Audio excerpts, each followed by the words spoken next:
네, 지난 시간에 간음자님께서 주신 요긴한 질문을 통해서 담적병 관련된 위장기능 장애증을 자세히 살필 수 있었습니다. 그리고 위장 연동운동 하게 되면 모틸리티라고 말씀드렸죠. 가스트로인테스티널 모틸리티의 디스오더, 그것 때문에 위장기능 장애가 생길 수 있다. 담적병이라는 것으로 오인될 수 있는 딱딱하거나 복벽 긴장 등이 확인된다.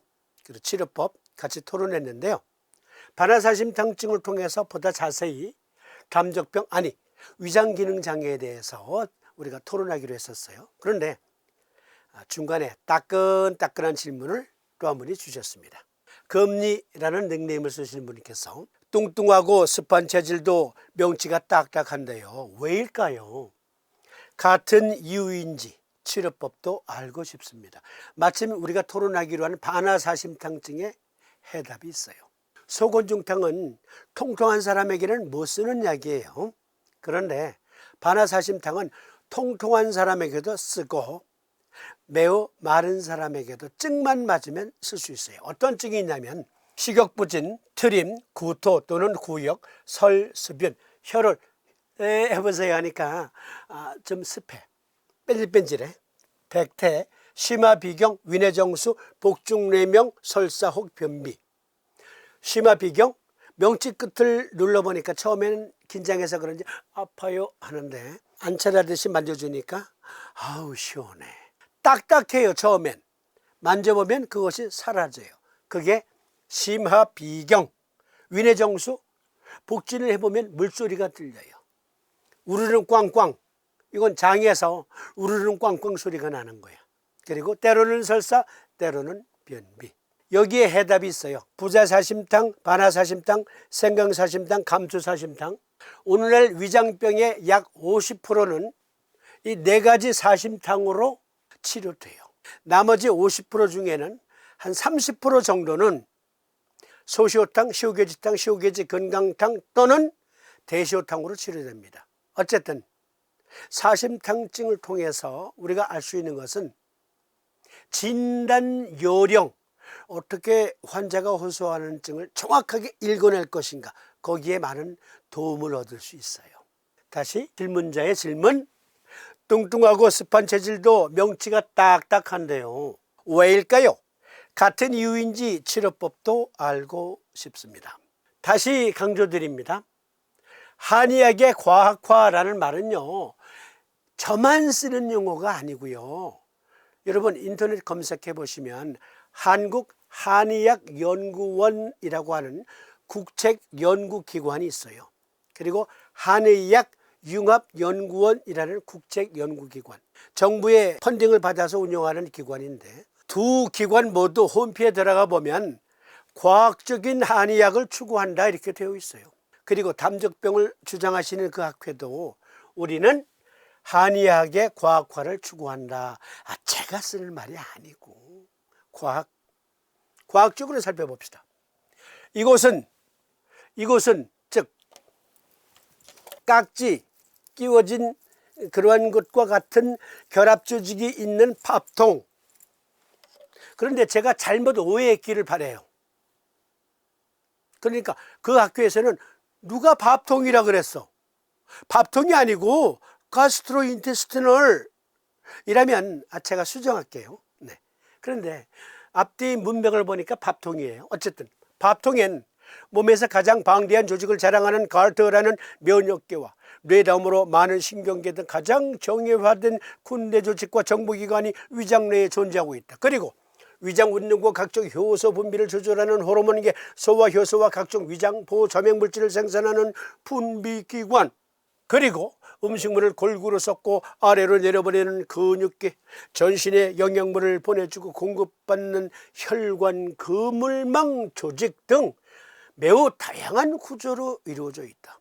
일단 중간 결론, 이 표현은 100% 과학이에요. 100%, 100%. 이들은 또한 뇌와 협조하여 몸 전체의 관점에서 소화 흡수, 배설, 면역, 몸 보호 경비, 정신기능 등 신비한 일들을 수행하고 있다. 그러니까 가스트로인테스티널의 작용이라고 한다면 100% 과학적인 거예요. 정확한 설명. 만에 하나 제가 오해했길 바라요. 이 학교의 주장을 제가 차라리 오해였으면 좋겠어요. 만약 위장 이 말이 가스트로인테스티널이라는 표현이면 100% 맞는 용어라니까요. 해설도 100% 맞는 것. 그러면 그림으로 확인해 보십시다. 도대체 겉브레인 악시스 그리고 갈트라는 조직은 어떠한 조직인가? 사이언스 디렉터에 들어가서 그림을 빌려왔어요. 이 그림에 여기 잘 봐주세요. 점선으로 이루어진 부분, 이 부분에 화살표를 따라오세요. 화살표 따라오세요. 프리버터블 갱글리아, 한자로 축월전 신경철, 척추압 신경철이라는 거예요. 그러니까 독맥 부분에 혈자리가 있잖아요. 그 혈자리 부분에 신경이 있다고 해보세요. 있어요. 그런데 그것은 축월 뒤신경절이고요. 축월 뒤신경절, 인맥, 즉 뱃속 안쪽으로 깊숙이 들어가면은 뱃속에 있는 축월, 그 앞쪽으로도 신경절이 있겠죠. 그것을 가리켜 프리버터블 갱글리아 혹은 갱글리온이라고 합니다. 여기 큰 신경절, 이거를 또 화살표를 따라오세요. 따라오시면 이렇게 실리악 갱글리아라고 표시되어 있죠. 복강신경절, 다른 말로 태양신경총. 그곳엔 신경이 여러 개가 이렇게 몰려 있어요. 군집을 이루고 있어요.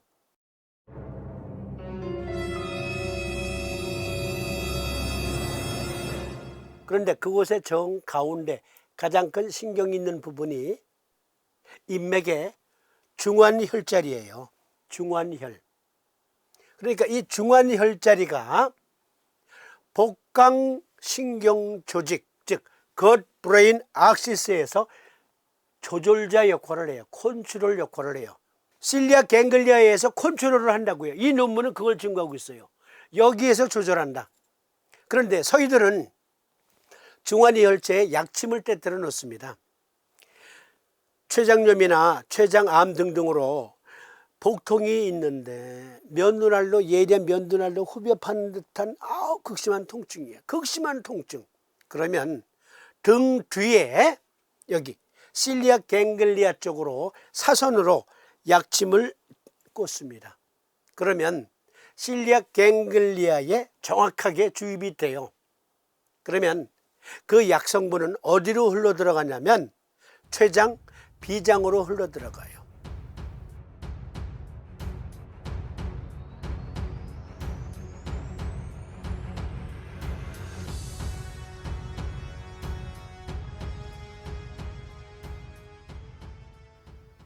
서울대학교 소광섭 교수팀에서 2004년에 발표한 논문에 의하면 토끼의 중환혈에 특수염료 약물을 주입했어요. 살아있는 토끼에게. 그랬더니 그 약물이 췌장, 비장으로 흘러 들어가더라. 중환혈체에 꽂는 것. 그런데 서희들은 중환혈을 몰라. 그래서 힘들게 등 뒤에다가 이렇게 꽂는 거야. 우리 방송을 보고 계시는 서희학자들 등 뒤에다가 약침 꽂을 게 아니고요. 약침, 주사. 주사가 약침이지 뭐. 여기 중환혈에다가 약침, 주사를 놔보세요. 그러면 정확하게 실리아 갱글리아를 통해서 췌장으로 흘러 들어갑니다. 아무튼 여기 사이언스 디렉터에서는 실리아 갱글리아, 즉 축월전 신경절에서 겉브레인 악시스를 총 컨트롤한다. 그래서 동의하기 갑인 거지요. 동의하기 갑이다. 이번에는 갈트. 여기 잘 봐주세요. 소장 내에요. 소장. 여기 소장. 갈트는요, 소장에 있는 면역 조직이에요. 소장에 있는 면역 조직. 물론 식도에서 항문에 이르기까지의 면역 조절, 여기 갈트에서 해요. 그런데 주 림프 면역 조직이 소장 내에 다 있어요. 네이처주에서 논문 빌려왔습니다. 인간 장 T세포 면역의 미세해부학적 해부로 평생 장 관련 림프 조직의 부위별 변화가 밝혀졌습니다. 그 associated lymphoid tissue, 갈트가 여기 소장 내에 주로 존재함을 밝혔습니다. 이건 사실 기본적인 상식 아니겠습니까? 한의사들 대부분이 아는 내용, 대체의학자들도 최소한 반은 아는 내용. 겉브레인 악시스는 뇌에서 똥꼬에까지 뇌와 연락되는 그 신경 시스템, 갈트, 장 관련 림프 조직, 그것은 소장에서 이루어지는 일.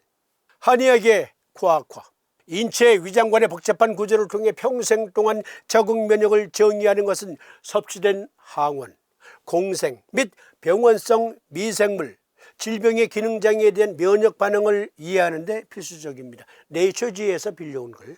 우리는 여기에 점막 부위, 어느 조직인가 보세요. 밥통에 있는 점막이 아니에요. 공장, 회장, 결장, 그 장 관련 림프 조직을 포함한 인간 위장관에 걸친 림프구 국수화 및 T세포 하위 집합 구성 분석을 제시합니다. 갈트는 소장에 존재한다. 스토목이 아니고, 겉브레인 악시스는 식도에서 똥꼬까지. 그런데 그 신경 시스템은 중안혈이 지휘한다. 서의학적 개념으로는 실리악 갱글리온에서, 즉 태양신경총, 다른 말로 복강신경총에서 모두 컨트롤한다. 네이처지에서 빌려온 논문에 포함된 그림, 공장, 회장, 결장, 근위파이어판, 원위파이어판, 충수 즉 맹장, 공장 장감막 림프절, 회장 장감막 림프절, 결장 장감막 림프절, 1, 2, 3, 4, 5, 6, 7, 8, 9 9개의 주요 림프 면역 조직이 소장 내에 존재한다. 그런데 이것은 소장 내에만 면역을 발휘하는 게 아니라 식도에서 똥꼬까지의 면역력을 총 지휘하는 거예요. 그런데 주요 조직이 어디? 여기. 그리고 영양 흡수는 어디에서 이루어져요? 여기 소장. 그러니까 소장과 간과 연락되어 있는 간정맥, 간문맥, 그 문맥을 통해서 영양분을 간으로 보내주고, 또 소장은 직접 소장의 육모 조직에서 지용성 영양분을 흡수해요. 그리고 그것은 림파틱 시스템을 통해서 수송을 해요. 밥통은 소화 흡수력을 발휘하는 곳이 아니에요. 거긴 단지 맷돌질만 해요. 맷돌질. 그러면 위장 기능 장애에 대한 치료법, 스모킹 건을 안내드리도록 하겠습니다. 스모킹 건. 왜 반화사심탕증인가? 왜 소시오탕증인가? The brain-gut connection. 결정을 내리기 위해 장과 함께 사라지거나 긴장할 때 배에 나비를 느낀 적이 있다면 예상치 못한 소스인 두 번째 뇌로부터 신호를 받을 가능성이 있습니다. 소화 시스템의 벽에 숨겨져 있는 이 장의 뇌는 소화, 기분, 건강, 심지어 생각하는 방식 사이의 연관성에 대한 의학의 이해의 혁명을 일으키고 있습니다. 여기 gut brain axis. 그런데 존스 홉킨스 대학의 이 기금은이야말로 정말 담적병을 이해하는 데 100% 도움을 주고 있어요, 여러분. 그러니까 한글 표현, 위장하게 되면 사람들이 밥통으로 생각하잖아요. 밥통.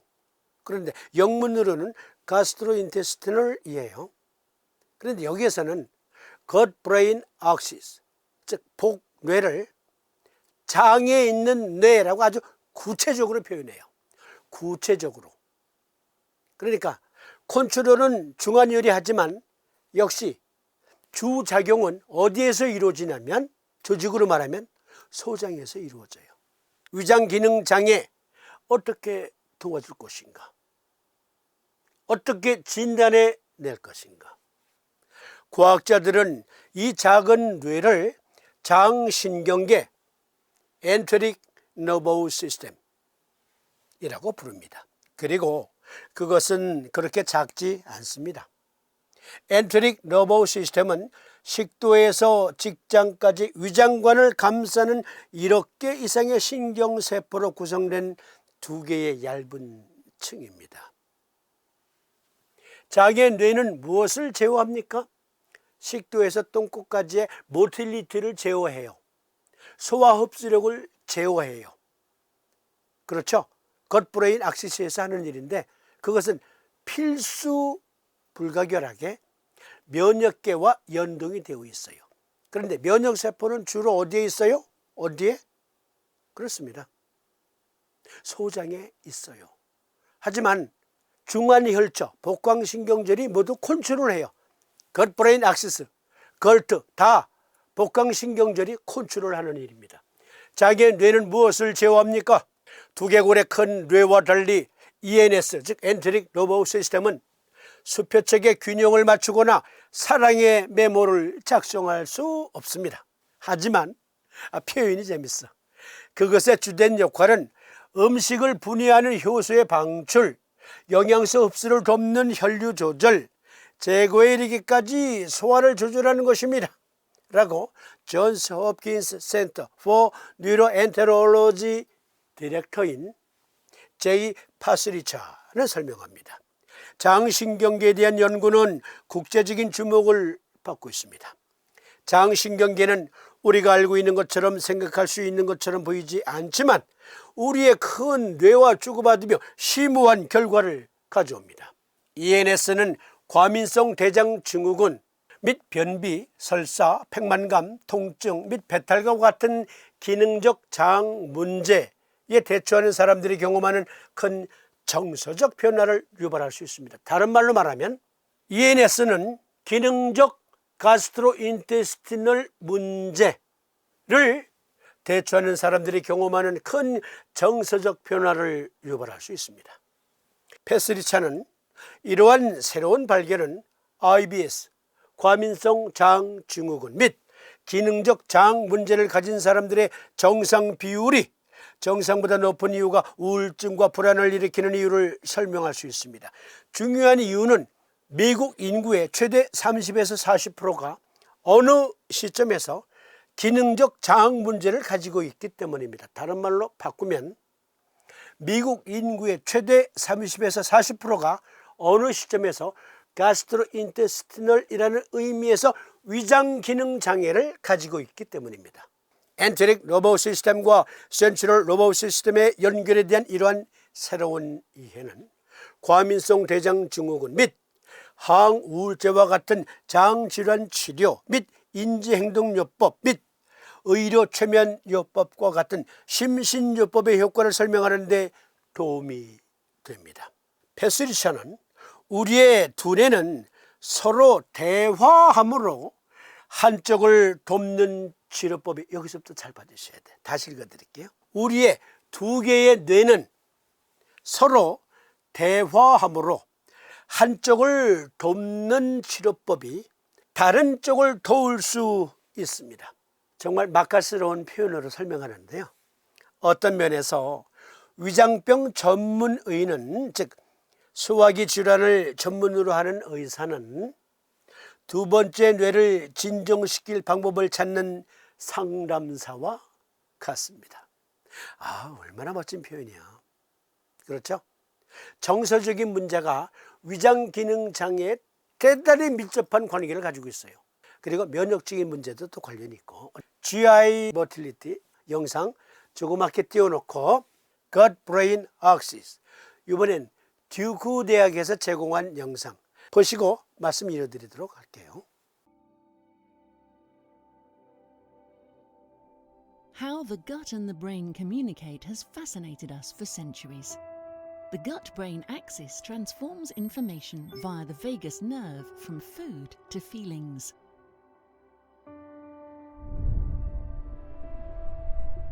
Once eaten, digested food particles enter the small intestine, which is covered with a velvety layer of villi. Each villus is lined with a single layer of epithelium. This layer is made up of different cell types. One of them, the enteroendocrine cell, is unlike the others. It is our gut sensor. In addition to communicating through hormones, we discovered that enteroendocrine cells also synapse with nerves, including the vagus nerve. We call those enteroendocrine cells synapsing with nerves neuropod cells. They sense and react to their environment. They sense mechanical, thermal, and chemical stimuli such as nutrients or bacterial byproducts in the gut lumen. Inside neuropod cells, signals from stimuli are converted into tiny electrical pulses. These pulses propagate via synapses onto the afferent neuron of the vagus nerve. Vagal neurons carry the sensory information to the brainstem, linking the signals generated inside the small intestine to the brain. The neuropod cell connection with the vagus nerve serves as a conduit for food in the gut to influence brain function within seconds. This connection is also a potential portal for gut pathogens to access the brain. This new knowledge is a foundation for designing therapies to treat disorders related to altered gut-brain signaling.